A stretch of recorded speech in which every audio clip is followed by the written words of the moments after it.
Praise the lord.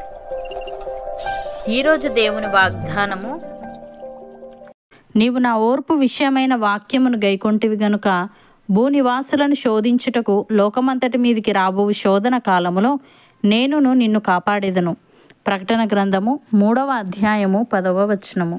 సహోదరి సహోదరులారా, ఈ వాక్యం ఫిలదెల్ఫియాలోని సంఘానికి యేసుక్రీస్తు ఇచ్చిన సందేశంలో భాగం. ఇది ఓర్పుగా దేవుని వాక్యాన్ని గైకొన్న వారికి భవిష్యత్తులో కలగబోయే శోధనల నుంచి దేవుడు ఎలా కాపాడుతాడో తెలియజేస్తుంది. ఫిలదెల్ఫియా వారు దేవుని మాటను నమ్మికతో ఓర్పుతో పాటించారు. వారు శ్రమల్లో ఉన్నప్పటికీ విశ్వాసాన్ని వదలకుండా నిలిచారు.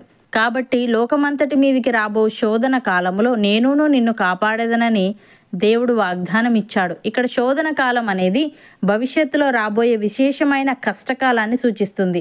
ఇది దేవుడు దుష్టులను పరీక్షించేందుకు అనుమతించే కాలం. ఓర్పుతో తనకు అంకితమైన వారిని ఆ శోధనల నుండి దేవుడు రక్షిస్తాడు. ఇది భౌతిక రక్షణగా ఉండవచ్చు, లేదా ఆత్మీయంగా విశ్వాసంలో తడబడకుండా ఉండడం కూడా కావచ్చు.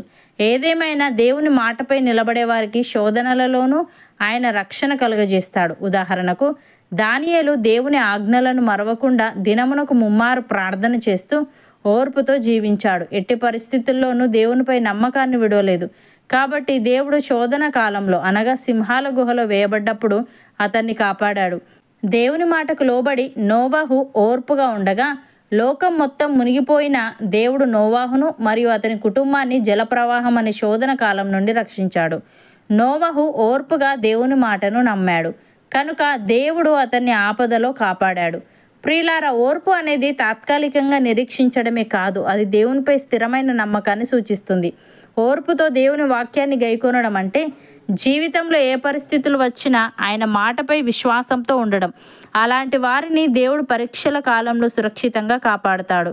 భక్తుడు ఈ విధంగా అంటున్నాడు: ప్రియులారా, మిమ్మల్ని శోధించుటకు మీకు కలుగుచున్న అగ్ని వంటి మహాశ్రమను గూర్చి మీకేదో ఒక వింత సంభవించినట్లు ఆశ్చర్యపడకుడి. క్రీస్తు మహిమ బయలుపరచబడినప్పుడు మీరు మహానందముతో సంతోషించు నిమిత్తము క్రీస్తు శ్రమలలో మీరు పాలివారై ఉన్నంతగా సంతోషించుడి.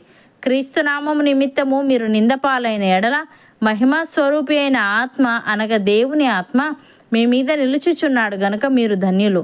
మీలో ఎవడనూ నరహంతకుడుగా గాని, దొంగగా గాని, దుర్మార్గుడుగా గాని, పరల జోలికి పోవువాడుగా గాని బాధ అనుభవింపతగదు. ఎవడైనను క్రైస్తవుడైనందుకు బాధ అనుభవించిన ఎడల అతడు సిగ్గుపడక ఆ పేరును బట్టియే దేవుని మహిమపరచవలెను. తీర్పు దేవుని ఇంటి యొద్ద ఆరంభమగు కాలము వచ్చి ఉన్నది. అది మన యొద్దనే ఆరంభమైతే దేవుని సువార్తకు అవిధేయులైన వారి గతి ఏమవును? మరియు నీతిమంతుడే రక్షింపబడుట దుర్లభమైతే భక్తిహీనుడును పాపియు ఎక్కడ నిలుతురు? కాబట్టి దేవుని చిత్త ప్రకారము బాధపడువారు సత్ప్రవర్తన గలవారై నమ్మకమైన సృష్టికర్తకు తమ ఆత్మలను అప్పగించుకొనవలెను అని. ప్రియులారా, భక్తులను శోధనలో నుండి తప్పించుటకును, దుర్నీతి పరులను ముఖ్యముగా మలినమైన దురాశ కలిగి శరీరానుసారముగా నడుచుకొనుచు ప్రభుత్వమును నిరాకరించుచు శిక్షలో ఉంచబడిన వారిని తీర్పు దినము వరకు కావలిలో ఉంచుటకును ప్రభువు సమర్థుడు. యేసయ్య ఈ విధంగా అంటున్నాడు: ఎవడునూ మిమ్మును మోసపరచకుండా చూచుకొనుడి.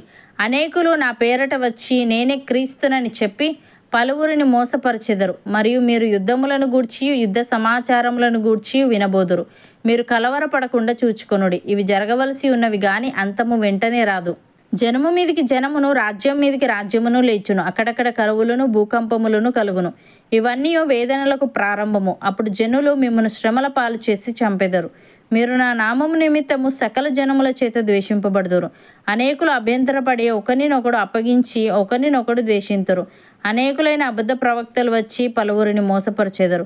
అక్రమము విస్తరించుట చేత అనేకుల ప్రేమ చల్లారును. అంతము వరకు సహించిన వాడెవడో వాడే రక్షింపబడును.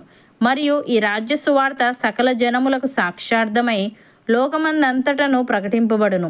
అటు తర్వాత అంతము వచ్చును అని.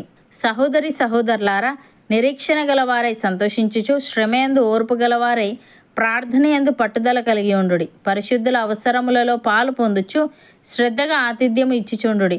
మిమ్మును హింసించు వారిని దీవించుడి. దీవించుడి గాని శపింపవద్దు. సంతోషించు వారితో సంతోషించుడి, ఏడ్చు వారితో ఏడువుడి.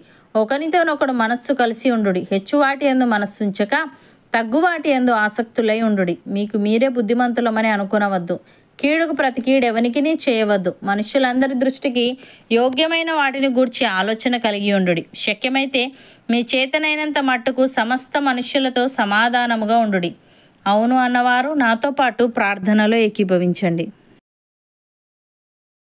పరిశుద్ధుడా, ప్రేమగల తండ్రి, నీవు నా ఓర్పు విషయమైన వాక్యమును గైకొంటివి గనుక భూనివాసులను శోధించుటకు లోకమంతటి మీదికి రాబో శోధన కాలములో నేనును నిన్ను కాపాడేదనని ఓర్పుతో నీ వాక్యాన్ని గైకొనడం అంటే జీవితంలో ఏ పరిస్థితులు వచ్చినా నీ మాటపై విశ్వాసంతో ఉండటమని, అలాంటి వారిని శోధన కాలంలో నీవు సురక్షితంగా ఉంచుతావని తెలియజేశావు.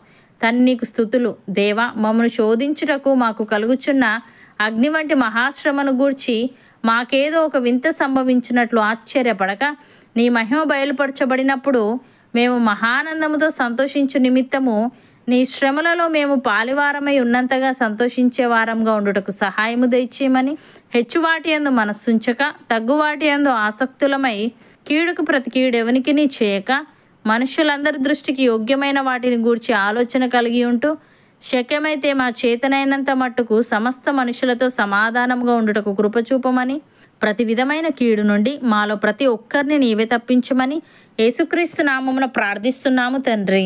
ఆమెన్.